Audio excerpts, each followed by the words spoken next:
ಪ್ರಿಯರೇ, ದೇವರು ಒಳ್ಳೆಯವರು, ಒಳ್ಳೆಯದನ್ನು ಮಾಡುವರಾಗಿದ್ದಾರೆ.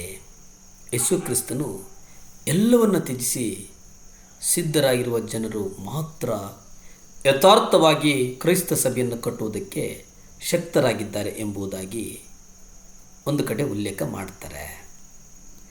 ಎಫೆಸ ಪತ್ರಿಕೆ 5ನೇ ಅಧ್ಯಾಯ 25-26 ನಾವು ಗ್ರಹಿಸಿದಾಗ ಅಲ್ಲಿ ನಾವು ನೋಡ್ತೇವೆ, ಕ್ರಿಸ್ತನು ಸಭೆಯನ್ನು ಪ್ರೀತಿಸಿ ಅದಕ್ಕಾಗಿ ತನ್ನನ್ನು ಒಪ್ಪಿಸಿಕೊಡ್ತಾನೆ. ಇವತ್ತು ನಾವು ನಮ್ಮ ಜೀವಿತಗಳನ್ನು ನಾವು ನೋಡುವುದಾದರೆ ನಾವು ನಿಜವಾಗಲೂ ಸಭೆಯನ್ನು ಪ್ರೀತಿಸ್ತಾ ಇದ್ದೇವಾ? ಸಭಾಪಾಲಕರನ್ನು ಪ್ರೀತಿಸ್ತಾ ಇದ್ದೇವಾ? ಸಭೆಯನ್ನು ಕಟ್ಟುವುದಕ್ಕೆ ನಾನು ಎಷ್ಟರ ಮಟ್ಟಿಗೆ ಪ್ರಾಮಾಣಿಕವಾಗಿದ್ದೇನೆ? ಸಭೆ ಅನ್ನುವಂಥ ಬೀಜ ನನ್ನೊಳಗಡೆ ಇದೆಯಾ? ಸಭೆಗಾಗಿ ನನ್ನ ತ್ಯಾಗ ಏನು?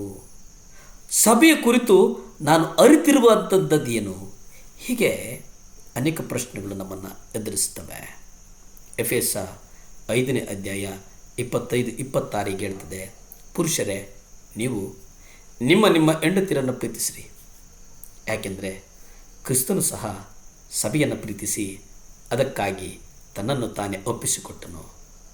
ಆತನು ಅದನ್ನು ವಾಕ್ಯವೆಂಬ ನೀರಿನಿಂದ ತೊಳೆದು ಪ್ರತಿಷ್ಠಿಸಿ ಶುದ್ಧ ಮಾಡುವುದಲ್ಲದೆ. ಇಲ್ಲಿ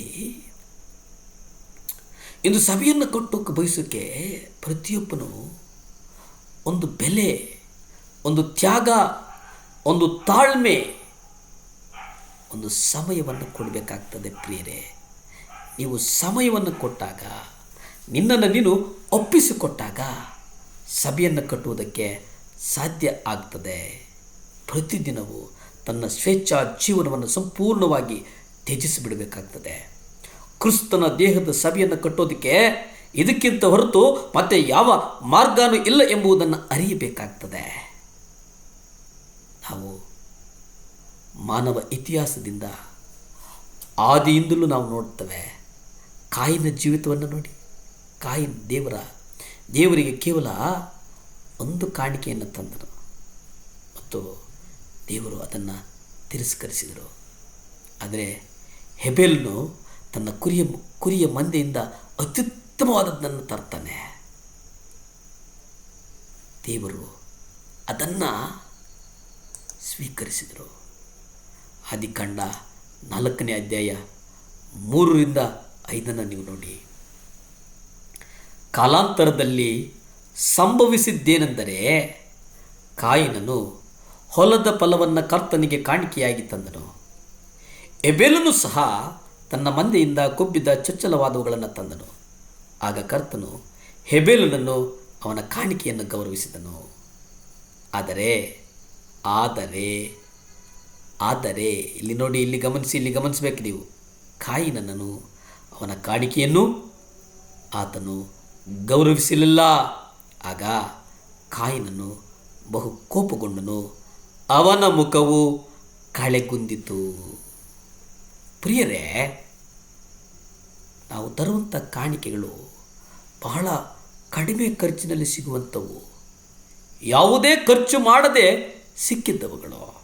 ತಮ್ಮಲ್ಲಿರುವ ಎಲ್ಲವನ್ನು ವೆಚ್ಚ ಮಾಡಿ ದೇವರಿಗೆ ಕಾಣಿಕೆಗಳನ್ನು ಅರ್ಪಿಸ್ತಾರೆ. ಅಬ್ರಹಾಮನು ದೇವರ ಕರೆಗೆ ಹೋಗೊಟ್ಟ. ಮೋರಿಯಾ ಬೆಟ್ಟದ ಮೇಲೆ ಯಜ್ಞವೇದಿಯಲ್ಲಿ ಇಸಾಕನನ್ನು ಅರ್ಪಿಸಿದಾಗ ಅದು ಅವನು ಸಮರ್ಪಿಸಬಹುದಾಗಿದ್ದ ಅತ್ಯಂತ ದುಬಾರಿಯಾದಂಥ ತ್ಯಾಗವಾಗಿತ್ತು.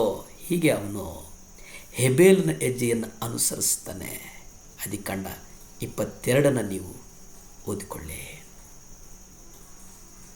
ದೇವರು ಉನ್ನತವಾದದ್ದನ್ನು ಕೊಡುವಂಥವರಾಗಿದ್ದಾರೆ. ಪ್ರಾರ್ಥನೆ ಮಾಡಿಕೊಳ್ಳೋಣವೇ? ಭೂಮಿ ಆಕಾಶಗಳನ್ನು ಉಂಟು ಮಾಡಿದಂಥ ಸರ್ವಶಕ್ತನಾದಂಥ ದೇವರ ಸ್ತೋತ್ರಪ್ಪ. ದೇವಾ ಸಹಾಯ ಮಾಡಪ್ಪ, ರಾಜಾ ಸಹಾಯ ಮಾಡಪ್ಪ, ಇಮ್ಮಾನ್ಯುಯಲ್ ಆದಂಥ ದೇವರೇ ಸಹಾಯ ಮಾಡು ಸ್ವಾಮಿ, ಎಲ್ ಶಡ್ಡಾಯ್ ಸಹಾಯ ಮಾಡು ಸ್ವಾಮಿ. ಅಪ್ಪ, ಯಾರ್ಯಾರು ಮಕ್ಕಳು ಸ್ವಾಮಿ ಸಾಲದ ಸುಳಿಯಂದಿದ್ದಾರೋ ಅವರನ್ನು ನಿಮ್ಮ ಕಾರ್ಯಗಳಿಗೆ ಒಪ್ಪಿಸ್ತೇನಪ್ಪ. ದೇವರೇ ಸಹಾಯ ಮಾಡಪ್ಪ. ಅಪ್ಪ ಏಸಪ್ಪ, ನೀವು ಹೇಳಿದಿರಲ್ಲ ಸ್ವಾಮಿ, ನನ್ನ ಸಹಾಯವು ಎಲ್ಲಿಂದ ಬರುವುದು? ನನ್ನ ಸಹಾಯವು ಭೂಮಿ ಆಕಾಶಗಳನ್ನು ಉಂಟು ಮಾಡಿದಂಥ ಯೆಹೋವನಿಂದಲೇ ಬರುವುದು ಅಂತ ಹೇಳಿದಂಥ ದೇವರೇ, ಸಾಲದಿಂದ ಬಿಡಿಸು ಸ್ವಾಮಿ, ಬಿಡಿಸಪ್ಪ, ಬಿಡಿಸಪ್ಪ, ಸಹಾಯ ಮಾಡು ದೇವರೇ. ಹಾಗೆ ಮಾಡಿದ್ದಕ್ಕಾಗಿ ಕೋಟಿ ಸ್ತೋತ್ರಗಳ ಸಲ್ಲಿಸ್ತಾ ಸ್ತುತಿ, ಘನ, ಮಾನ, ಮಹಿಮೆ ನಿಮ್ಮೊಬ್ಬರಿಗೆ ಸಲ್ಲಿತಂದೆ. ಆಮೇನ್, ಆಮೇನ್, ಹಲ್ಲೆಲೂಯಾ. ದೇವರು ಒಳ್ಳೆಯವರು, ಒಳ್ಳೆಯದನ್ನು ಮಾಡುವವರಾಗಿದ್ದಾರೆ.